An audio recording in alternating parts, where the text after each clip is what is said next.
Come in. Welcome, welcome. You're right on time. Please, have a seat and make yourself at home. Now then, could you confirm your name and date of birth for me? Just want to make absolutely sure I've got the right person. Thank you. I'm Dr. Caspian, and I'll be your therapist today. A few things to keep in mind going into our session. I'm here to help you above all. But I understand that boundaries are important. I won't pry into anything you don't want me to, and I won't ask you to share anything you aren't comfortable with. Don't feel pressured to answer any of my questions. You can tell me if I've crossed a line. I'll understand. Now then, is there any particular issue that brings you in today? I see. Tension in the workplace. Always stressful. May I ask you what exactly you do for work? It's okay if you'd rather not go into the details. Tell me as much as you're okay with.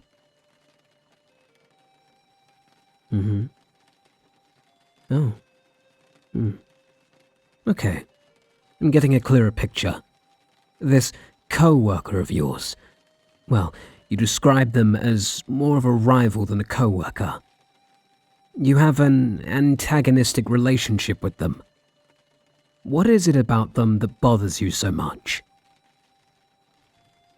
Arrogant? Manipulative? So, they treat everyone around them like tools. I can see why being at odds with someone like them would be frustrating. Perhaps you feel like you're the only one that sees them for what they truly are. I don't think that's all, though. When you described them, I noticed the way your mannerisms changed. Your eyes started darting around the room, and you began to fidget nervously in your chair. I'm going to take a shot in the dark here, and feel free to interject if I'm way off the mark. I think that, while you resent this person for their heartiness and sense of superiority, you also admire their ability to take control of a room. From what you've told me, they have the utmost confidence in themselves. That confidence allows them to command respect from those around them, almost without any effort on their part. It irritates you to no end, but it also intrigues you. You want to know what it's like to be taken in by them, to feel what the others feel when they look at them. Maybe there's even a hint of attraction present? I suspect you can't help but feel drawn to them, in spite of their condescending attitude. And as a result of that attraction, you've been struggling to repress. Those pent-up feelings of vexation are turned inward. I'm sure it's made working in close proximity to them extremely difficult, to put it mildly. Am I on the right track so far? No, there's no need to be embarrassed. I'm here to help you, not judge you. And anyway, those feelings are completely natural. It's totally understandable that you're attracted to this capable and assertive person. There's nothing wrong with that. Still, this is a tricky situation to maneuver. Workplace romances have a tendency to become messy. My professional advice would be to confront them directly. You won't be able to get proper closure otherwise. I had a feeling you'd say that. Well, I do have one alternative solution in mind. It won't give you the resolution you're looking for, but it should help you sort your thoughts out a bit. Please, lean back in your chair and allow yourself to relax.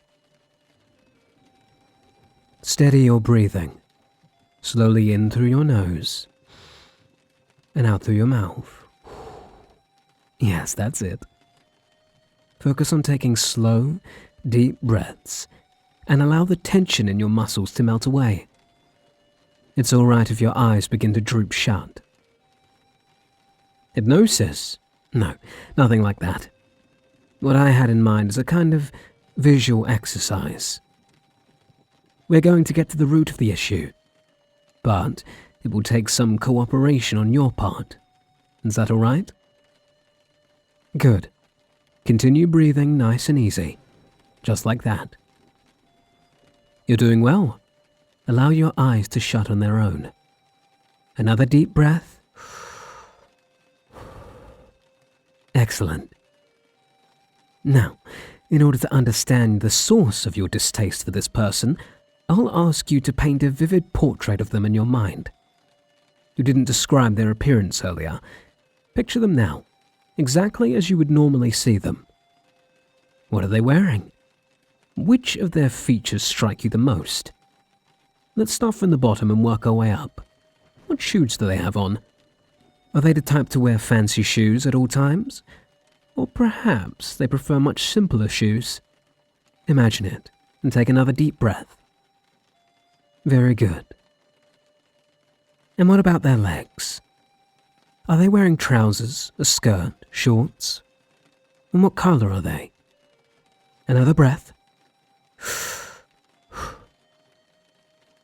Let's move on to their midsection. What do they have on? Whatever it might be, they sound like the type to wear a suit over it. Maybe a simple tie is sufficient? Do they have a ring on their finger? Any other jewelry draped over their chest? Finally, their head. What color is their hair? Is it long or short? Nice or unkempt? Are their face littered with freckles? Do they have any makeup on? What color is it? Do they have earrings on? And their eyes, what color are they?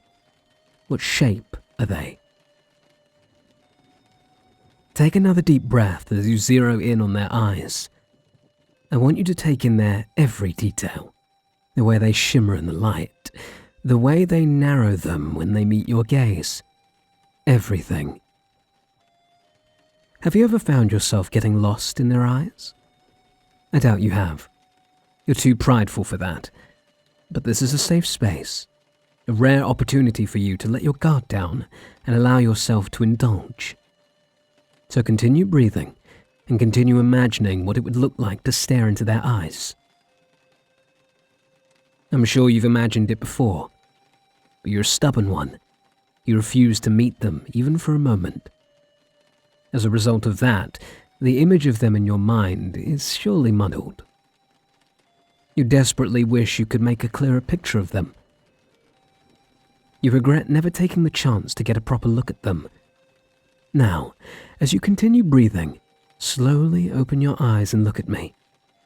Look into my eyes. What color are they? What shape? You can see them clearly, much clearer than the ones in your mind. Those were simple figments of your imagination, but these eyes, my eyes, they're real. And you can absolutely feel the power they hold. Tell me, do my eyes look familiar to you? It's all right. There's no need to answer. Just keep breathing. Relax. Let my words wash over you. And continue sinking deep into my eyes. So deep now. So relaxed. Being so good for me. I want to show you something. It may come as a start, but no matter what you see, you will remain in this state of total relaxation. You will remain fixated on my eyes. Do you understand? Good. So, do my eyes look familiar to you now? Oh, please. There's no point in struggling. It's too late anyway. I have you precisely where I want you, looking deeply into my eyes, your body relaxed and your mind hazy. This is happening. There's nothing you can do to stop it. Honestly, I never imagined it would be this easy. You even allowed yourself to be fooled by a simple glamour charm. Then again, maybe deep down you knew who I was and you decided to play along anyway. Oh, come now. Don't look at me like you don't know what I'm talking about. I had my suspicions during our previous encounters, the way you tried so hard to avoid my gaze, even more so than other hunters. It gave me an idea. Why not have one of my thralls suggest visiting a therapist that they trust? That way, you would finally let your walls down and show me how you truly feel. That's right, my dear hunter. Your friend has been my thrall for some time. I have plenty of other thralls you don't know about. City officials, politicians, ranking members of your very own Vampire Hunter Council. It made pulling this little stunt quite a trivial matter. If only you hadn't hesitated each time you had my back against the wall. Although, I suppose I know why now. Still, even I never realized just how bad you had it for me. Even the idea of looking into my eyes was enough to drop you into a trance in no time at all. To think, all those times you fought so desperately to keep me from hypnotizing someone, you were secretly envious of them. It looked so pleasurable to be my thrall, right? So easy, so very relaxing. You wanted to know what it was like, but you fought so desperately against those urges. Well, there will be no more fighting, no more resistance, only my eyes, my voice, and my will. No more thoughts of your own. Just sink a little deeper and surrender your will to me. Good job, Hunter. You're being so good for me. Now then, what to do with you? You know, you said some hurtful things about me during our session. Haughty, arrogant. Honestly, I act superior because I am superior, Hunter. How dare you judge me for treating mortals like the playthings that they are? I ought to punish you for such hubris. But, to be perfectly honest, I'm having a bit too much fun just seeing you like this.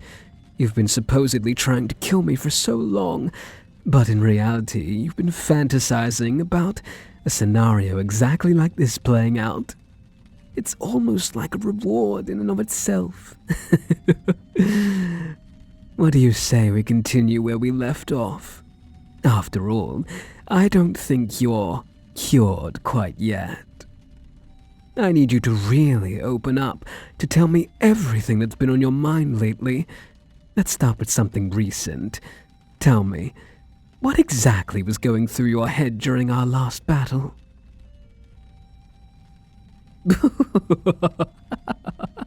Oh my, is that so? Do go on.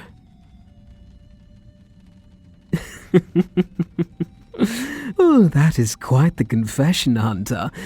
If you weren't completely in my power, I would accuse you of being hyperbolic. You clearly have a fixation with the idea of being hypnotized, one that you've been struggling to surpass, and seeing a beautiful god of the night such as myself with the adept power of compulsion, you must have been feeling quite conflicted. Is that an apt diagnosis, Hunter? For just how long have you been bottling up these feelings? That long, huh? And yet you chose this line of work. Not a wise decision, I must say. Or perhaps it's exactly your fascination with hypnosis that drew you to us vampires. All things considered, you've been an effective hunter regardless of your urges. Until now, that is. So, do tell. What is it about me specifically that made you feel so conflicted? What was it that warranted a therapy session? Oh, you flatterer. I could ask you to go on, but there's no need. It's quite apparent that you've given such sufficient thought already. It's adorable, honestly. You're like a high schooler with a crush. How much time have you wasted trying to convince yourself you aren't head over heels for me? In spite of my arrogance, in spite of all my evil deeds, those things don't matter to you. Not really. The fact of the matter is, you can drop into a trance simply by taking a single glance into my gorgeous eyes. I'm everything you've ever dreamed of. Now, answer my question. How long have you been pining for me? Show me. I want you to show me how deep your infatuation runs. Fall to your knees in reverence. Feel yourself being compelled by my voice, by my power, and kneel before your new king. My. See? That wasn't so hard, was it? You know what? I think I've had a change of heart. I'm not going to drain you dry or make you into my thrall. Not yet. I'm not ready to end our little game so soon. This forbidden yearning that you've been concealing so poorly, it's all too delicious. I want to savor it a little longer. So keep your head bowed low while I outline the next chapter of our relationship. Soon, I shall wake you up from this trance. As I do so, I will reactivate my glamour charm, and we will return to our therapy session as though nothing has transpired. You won't remember what happened while you were under, but my commands will be remaining in your subconscious mind. You will book another session with me, then another, until this becomes a routine. Our nightly escapades will continue as normal, but those feelings for me that you've been battling against will slowly start to win out. Every time you see me hypnotizing someone or sinking my fangs into them, you'll imagine yourself in their place, even more so than you already do. Your fixation with me will grow stronger and stronger to the point of utter obsession, and you'll be eager to confide in your trusted therapist about these feelings. Every session, I'll drop you a little deeper than last time. I'll reinforce your conditioning. I'll ensure that you can't resist me any longer, and by the time I'm through, you'll throw yourself at my feet and beg to become my thrall. Doesn't that sound like fun, Hunter? And you know the best part? I hardly need to make any alterations to your mind. I need only to amplify feelings that already exist. And that will make your inevitable surrender all the sweeter. Knowing that, with nothing more than some slight encouragement on my part, you will ultimately be submitting yourself to me willingly. Just imagining the moment where you finally admit to me and yourself that you can't resist for another second, it's giving me a rush of elation. And that goes for you too, Hunter. Because my feelings are your feelings, my commands are your thoughts, my will is your will. That's it, good pet. Now, on your feet. Sit back down in your chair. I'm going to count down from 3. When I reach 1, you'll awake. As I said, you will not remember being in a trance, but you will obey my whims all the same. First, I'll reapply the glamour. And now, on my count, 3, 2, 1. Hello there. Are you still with me? It's alright if you zoned out for a moment. Our time is nearly up anyway. We made some great progress today, but I believe you're still in need of my help. If you're comfortable with another session, we can book one right now and... My, eager, aren't we? Well, I suppose I'm glad that you're reciprocative to my techniques. Let me just pen you in. All right, it's official. I'll see you next week. Same time and place. And with that, I bid you farewell for now. I have to say, I'm very impressed with your progress already. I'm certain that you'll be of sound mind in just another session or two. Until next time, my dear client, I can't wait to see what we accomplish together.